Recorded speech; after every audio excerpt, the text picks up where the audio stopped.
Hello friends, मैं Ayush Jain welcome करता हूं आपका another video of the series revision for boards 2021। इस वीडियो में हम chapter number 5 periodic classification of elements का रिवीजन करने वाले हैं। So let's start. क्लासिफिकेशन की अगर हम बात करें तो क्लासिफिकेशन ज़रूरी क्यों है?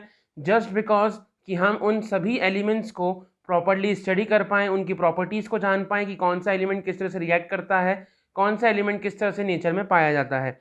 तो अगर हम अभी प्रेजेंट की बात करें तो प्रेजेंट में 118 एलिमेंट्स नोन हैं, जिनमें से 98 जो हैं वो नेचुरली अकरिंग हैं और बाकी को लेबोरेटरीज में सिंथेसिस करके बनाया गया है। नेक्स्ट आता है यहाँ पर कि इन एलिमेंट्स को क्लासिफिकेशन शुरू हुआ तो कहाँ से स्टार्ट हुआ। तो सबसे पहला जो था वो थे हमारे डोब्रेनियर जो थे, उन्होंने अपना पहला अटेम्प्ट दिया था कि एलिमेंट्स को अरेंज करें on the basis of their similar properties. तो उन्होंने 3 एलिमेंट्स को एक ग्रुप बना के रखा जिनकी प्रॉपर्टीज सिमिलर थी, और उनको इस तरह से रखा कि उन्होंने बताया था कि जो 2 एलिमेंट्स होंगे एक्सट्रीम्स वाले, उनका अगर हम एवरेज निकालते हैं तो वो एवरेज जो होगा that will be equal to the middle one. यहाँ पे एटॉमिक मासेस के बेसिस पे अरेंजमेंट किया गया था। इस अरेंजमेंट तो हो गया था, लेकिन सिर्फ 3 ग्रुप्स ही बन पाए थे, और 3 ग्रुप्स के अलावा अगर हम बाकी एलिमेंट्स की बात करें तो बाकी एलिमेंट्स इस ग्रुप में नहीं आते हैं। तो इनकी लिमिटेशंस ये थी कि उस टाइम पे जितने भी एलिमेंट्स नोन थे उन सभी एलिमेंट्स को इन ट्रायड्स में नहीं रखा जा सकता था। 3 एलिमेंट्स का ग्रुप था, इसीलिए इसका नाम ट्रायड रखा गया था। आगे बढ़ते हैं हम न्यूलैंड्स लॉ ऑफ ऑक्टेव में। न्यूलैंड्स लॉ ऑफ ऑक्टेव जो है न्यूलैंड ने दिया था। इस लॉ में उन्होंने अरेंज किया था सभी एलिमेंट्स को in the order of increasing atomic masses. Increasing atomic masses के ऑर्डर में सभी एलिमेंट्स को अरेंज किया था, और ये डिस्कवर किया था कि जो 8th एलिमेंट होता है उसकी प्रॉपर्टी फर्स्ट एलिमेंट से रिजेंबल करती है। तो उन्होंने उनको इस तरह से रखा था कि first element and the 8th element lies in the same column. और ऑक्टेव इसीलिए बोला जाता है क्योंकि अगर हम म्यूजिकल नोट्स की बात करें, हमारे हिंदी म्यूजिकल नोट्स होते हैं सारे गामा पद नी, तो इसी के बेसिस पे जो 7 नोट्स होते हैं और 8वां जो नोट होता है वो वापस से फर्स्ट वाला नोट ही कहलाता है, इसलिए ऑक्टेव के बेसिस पे इन्होंने इसको अरेंज किया था। और अगर हम वेस्टर्न नोटेशंस देखें म्यूजिकल नोट्स की तो वो होता है डो रे मी फा सो ला टी। तो इस तरह से ये सारे ऑक्टेव का एक स्ट्रक्चर ले रहे थे, जिसकी वजह से इसको नाम दिया गया न्यूलैंड्स लॉ ऑफ ऑक्टेव्स। अब बात आती है कि इनका फेलियर क्यों हुआ, लिमिटेशंस क्या थी। तो लिमिटेशंस ये थी कि ये लॉ सिर्फ और सिर्फ इनका कैल्शियम तक ही एप्लीकेबल था। कैल्शियम के आगे ये और ग्रुप में अरेंज नहीं हो पाए थे। नेक्स्ट आता है इनकी लिमिटेशन में कि न्यूलैंड ने ये एज्यूम कर लिया था कि जो 56 एलिमेंट्स एग्जिस्ट करते हैं नेचर में उतने ही एग्जिस्ट करेंगे और कोई भी एलिमेंट फ्यूचर में डिस्कवर नहीं होगा। लेकिन हम जानते हैं कि आज की डेट में 118 एलिमेंट्स डिस्कवर हो चुके हैं, मतलब 56 से भी ज़्यादा एलिमेंट्स और डिस्कवर हुए हैं। तो न्यूलैंड का जो ये सोचना था, ये एजम्पशन था, ये बिल्कुल गलत था। तीसरी लिमिटेशन पे आते हैं न्यूलैंड की, तो वो ये थी कि उन्होंने एलिमेंट्स को जो उनकी प्रॉपर्टी थी कि फर्स्ट एलिमेंट और 8th एलिमेंट की प्रॉपर्टी सेम होगी, उसके बेसिस पे उन एलिमेंट्स को मैच कराने के लिए उन्होंने एक ही स्लॉट में 2-2 एलिमेंट्स को रख दिया था, जो कि बिल्कुल गलत था। तो इसकी वजह से नेक्स्ट आते हैं मेंडलीव ने अरेंजमेंट करके देखा था और एक पीरियोडिक टेबल पूरा बना के दिया था, जिनको हम बोलते हैं मेंडलीव्स पीरियोडिक टेबल। इसकी अगर हम क्लासिफिकेशन की बात करें तो यहाँ पे आता है कि उन्होंने सारे केमिकल प्रॉपर्टीज़ और सारी चीज़ें चेक करके एलिमेंट्स को अरेंज करने की कोशिश करी थी। टोटल 63 एलिमेंट्स जो थे उन्होंने अरेंज किए थे increasing order of their atomic masses में, और इस तरह से अरेंज किया था कि सेम प्रॉपर्टी वाले एलिमेंट्स जो होंगे वो सेम कॉलम में आते हैं। तो इस तरह से उन्होंने अरेंजमेंट किया था, और जो कॉलम्स थे उनको उन्होंने नाम दे दिया था ग्रुप्स, और जो रोज थी उनको नाम दे दिया था उन्होंने पीरियड्स। तो मेंडलीव का पीरियोडिक लॉ अगर हम देखें तो वो पीरियोडिक लॉ कुछ इस तरह से है कि the properties of elements are the periodic function of their atomic masses. मतलब एटॉमिक मासेस पे जब हम एलिमेंट्स को अरेंज करते हैं और इस तरह से अरेंज करते हैं कि उनकी प्रॉपर्टीज जो है एक पीरियड के बाद रिपीट होती हैं, और उसी तरह से वो सारे रिपीटेड प्रॉपर्टी वाले एलिमेंट्स एक कॉलम में एग्जिस्ट करते हैं, जिससे एक कॉलम में हमको वो सारे एलिमेंट्स मिल जाते हैं जिनकी प्रॉपर्टीज़ जो होती हैं वो मैच करती हैं। तो इनके फीचर्स पे आ जाते हैं फटाफट से मेंडलीव के पीरियोडिक टेबल के फीचर्स के बारे में। तो मेंडलीव ने ग्रुप्स और पीरियड्स दिए थे, वो तो हमने देख लिया। टोटल 8 वर्टिकल कॉलम्स थे जिनको ग्रुप्स बोला जाता है, एंड टोटल 6 हॉरिजॉन्टल रोज थी जिनको पीरियड्स बोला जाता है। मेंडलीव ने अपने पीरियोडिक टेबल के अंदर गैप भी दिया था एलिमेंट्स के बारे में जो कि डिस्कवर नहीं हुए थे। तो फ्यूचर में जाके जब वो डिस्कवर हुए तो उनके लिए वहाँ पे प्लेस थी उस पीरियोडिक टेबल में कि हम उन एलिमेंट्स को उस पीरियोडिक टेबल में आराम से रख सकते हैं।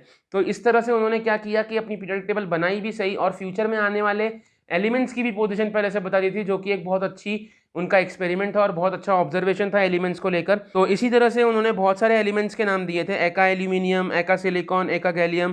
तो इस तरह से उन्होंने सभी एलिमेंट्स के नाम देके उनके लिए स्पेस छोड़ दी थी कि यहाँ पे जब एलिमेंट्स आएंगे तो हम उनको रख सकते हैं। नेक्स्ट आती है नोबल गैसेस। नोबल गैसेस की अगर हम बात करें तो नोबल गैसेस जो थी वो बाद में डिस्कवर हुई थी।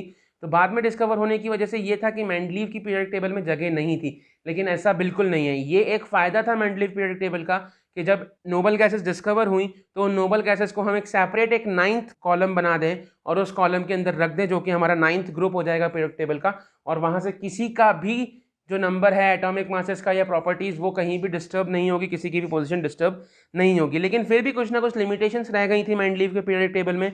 वो ये थी कि वो हाइड्रोजन की पोजीशन नहीं बता पाए थे, क्योंकि हाइड्रोजन जो है वो दोनों की प्रॉपर्टीज शो करता है। एक तो एल्कली मेटल्स की प्रॉपर्टी शो करता है और साथ में वो हेलोजन्स की तरह भी बिहेव करता है। अगर हम एल्कली मेटल्स की बात करें तो इलेक्ट्रॉन्स को लूज करता है, और अगर हम वहाँ पे हेलोजन्स की बात करें तो वो इलेक्ट्रॉन्स को इजीली गेन कर लेते हैं। तो दोनों प्रॉपर्टीज जो हैं हाइड्रोजन शो करता था, जिसकी वजह से एक कंफ्यूजन था कि हाइड्रोजन को कहाँ रखा जाए। तो position of hydrogen was the limitation. Next आता है पोजीशन ऑफ आइसोटोप्स। कोई जगह नहीं थी उनकी आइसोटोप्स की। जब आइसोटोप्स डिस्कवर किए गए तो ये सोचा गया कि आइसोटोप्स को कहाँ रखेंगे, और मेंडलीव पीरियोडिक टेबल में कोई भी स्पेस लेफ्ट नहीं थी जहाँ पे हम आइसोटोप्स को रख सकते हैं। नेक्स्ट आता है uncertainty in atomic masses. Uncertainty in atomic masses मतलब एटॉमिक मासेस हैं वो पीरियोडिकली इंक्रीज नहीं होते, एक रेगुलर मैनर में इंक्रीज नहीं होते। जैसे 1 के बाद 2 आता है, 2 के बाद 3 आता है, 3 के बाद 4 आता है। लेकिन अगर हम एलिमेंट्स के मासेस की बात करें तो एलिमेंट्स के मासेस एक कंटिन्यूस मैनर में, रेगुलर मैनर में इंक्रीज नहीं होते हैं, ना ही डिक्रीज होते हैं। तो ये जो एक अनसर्टेनिटी आती है एटॉमिक मासेस में, उसकी वजह से मेंडलीव का पीरियोडिक टेबल कहीं ना कहीं थोड़ा सा डिस्टर्ब था। Now placing of heavy element before the lighter one, मतलब मेंडलीव ने क्या किया था कि कुछ हैवियर एलिमेंट्स को भी उन्होंने पहले रख दिया था।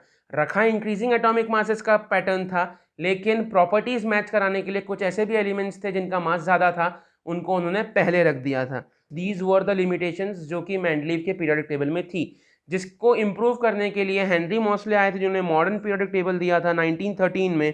तो मॉडर्न पीरियोडिक टेबल का लॉ अगर हम देखें तो मॉडर्न पीरियोडिक टेबल का लॉ ये होता है कि the physical and chemical properties of the elements are the periodic function of their atomic number.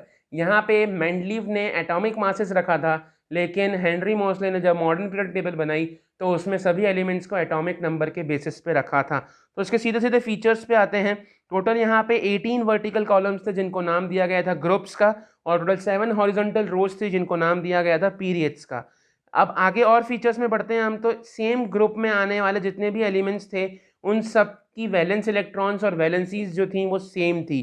उसके बाद नंबर ऑफ शेल जो थे वो डाउन द ग्रुप जाते जाते इंक्रीज होते थे। एक स्टेप हम नीचे गए तो शेल इंक्रीज होगा, दूसरी स्टेप आगे गए तो एक और शेल इंक्रीज होगा। तो इस तरह से down the group shell increase होते थे।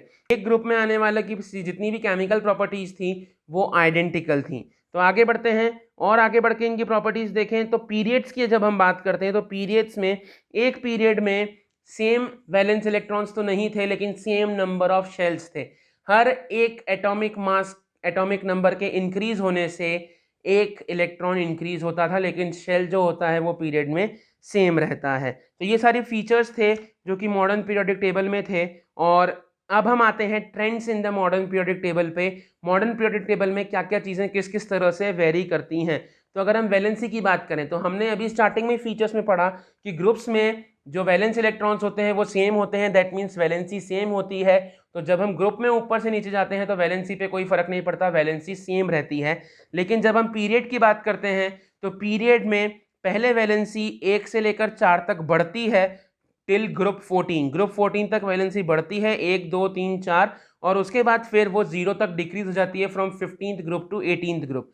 तो इस तरह से हमारी वैलेंसी जो होती है वो वेरी करती है। नेक्स्ट आता है हमारा एटॉमिक साइज। एटॉमिक साइज के बारे में हम बात करें तो हमने अभी देखा था कि डाउन द ग्रुप हम जाते हैं तो एक एक शेल इंक्रीज होता है, एक एक शेल इंक्रीज होता है, जिसका मतलब हुआ कि एटॉमिक साइज जो होगा वो इंक्रीज होगा। फिर अगर हम लेफ्ट टू राइट की बात करें पीरियड्स में तो लेफ्ट टू राइट पीरियड में जाते समय एटॉमिक साइज जो होता है वो डिक्रीज होता है। ऐसा इसीलिए क्योंकि एक एक इलेक्ट्रॉन बढ़ता है। जब एक एक इलेक्ट्रॉन का इंक्रीज होता है तो न्यूक्लियर चार्ज जो होता है, न्यूक्लियर अट्रैक्शन जो होता है वो इंक्रीज होता है, जिसकी वजह से शेल्स जो होते हैं वो पास पास आ जाते हैं, इलेक्ट्रॉन्स पास पास आ जाते हैं, जिसकी वजह से एटॉमिक साइज डिक्रीज होता है। तो atomic size decreases from left to right along the period. Next आता है metallic and non metallic property. जैसा कि हमने बताया कि एटॉमिक साइज डिक्रीज होता है तो it is difficult for the element और it is difficult for the atom to lose the electron. इसका मतलब metallic character left to right जाने में डिक्रीज होता है, that means non metallic character left to right जाने में इंक्रीज होता है। और अगर हम डाउन द ग्रुप की बात करें तो डाउन द ग्रुप हमने बोला शेल एक एक इंक्रीज होता है।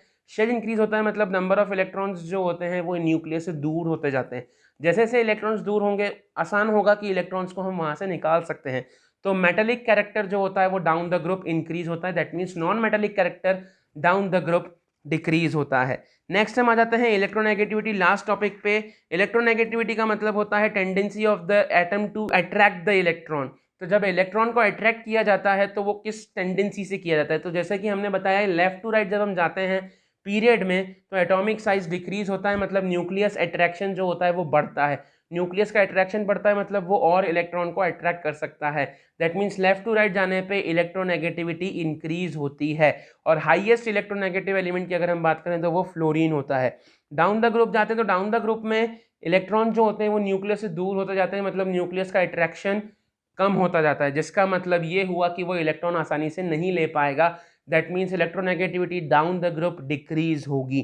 तो दिस वाज द चैप्टर। कैसा लगा मुझे जरूर बताना कमेंट्स में, और जल्दी मिलेंगे अगली वीडियो में with another chapter. Stay tune, subscribe जरूर कर देना, लाइक कर देना और कमेंट कर देना आपको कैसा लगा। अगर कंप्लीट एक्सप्लेनेशन चाहिए तो वो भी बता देना, कौन सा चैप्टर का कंप्लीट एक्सप्लेनेशन चाहिए मुझे बता देना, जिससे मैं उस एक्सप्लेनेशन के थ्रू आपकी मदद कर पाऊँ। Thank you for watching, bye bye.